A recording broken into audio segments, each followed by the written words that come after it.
Hey everyone. Welcome back. Today I want to talk about something deeply human, something many people experience but rarely feel comfortable admitting. We're talking about why some people prefer having few friends, or even no friends at all. Not because they can't make friends, not because they are antisocial, but because their mind functions differently, their emotional world is structured differently, and their standards for relationships are simply higher.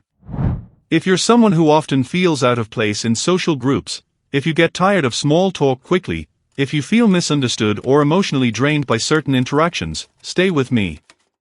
Over the next hour, we're going to have an honest and friendly but serious conversation that blends psychology, personal insight, and real human experience. Let's begin with a simple truth: people who have few friends are not broken, and they are not necessarily lonely. They are selective. They care about quality, not quantity. They see through people quickly, through intentions, tone, inconsistencies, and emotional energy. They are not dismissive. They are perceptive. Their radar for authenticity is sharper than average. They don't enjoy forced conversations, fake smiling, superficial bonding, or friendships built on convenience. They don't want temporary connections. They want meaningful ones. And this alone already separates them from the majority of society. People who end up with few friends haven't always been like this. Many of them were open, trusting, and social earlier in life. But trust, once broken enough times, changes the brain.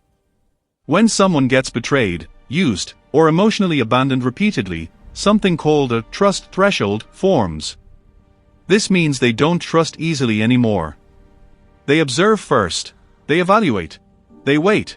They are slow to open up, slow to attach, and slow to reveal themselves. This is not fear. This is emotional intelligence shaped by pain. They've learned the cost of giving their heart to the wrong people, and now they protect it carefully. Another major factor is social energy. Some people simply have a more sensitive nervous system. Socializing drains them faster. Large groups overwhelm them. Background noise distracts them. Small talk exhausts them. Their brain processes every detail: tone, tension, micro-expressions, emotional climate. They don't just hear words, they feel everything. And when you feel everything, you burn out quicker. These people aren't antisocial, they just have limited social bandwidth, and they use it wisely. For them, one genuine conversation means more than 10 surface-level ones.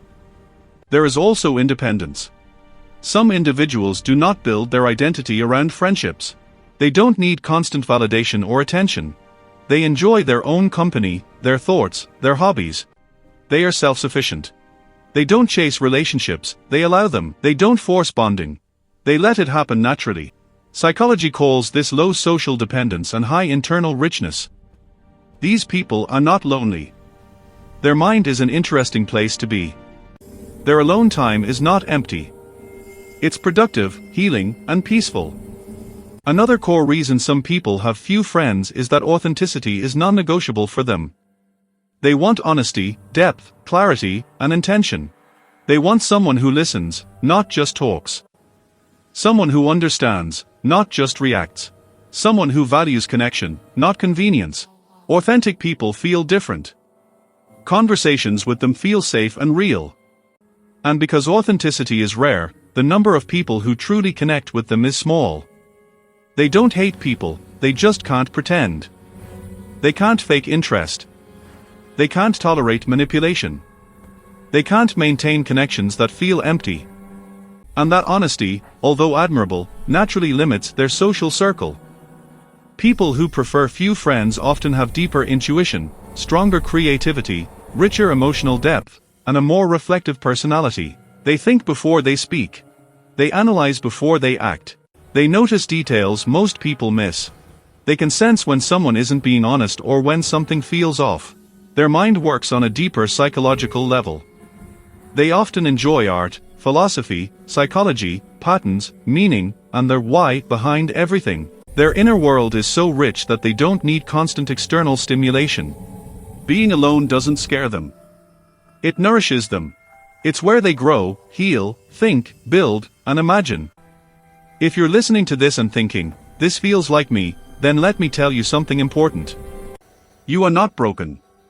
You are not behind. You are not strange. You simply operate on a deeper frequency, a quieter frequency, a more meaningful frequency. You want relationships that feel alive, safe, honest, and lasting.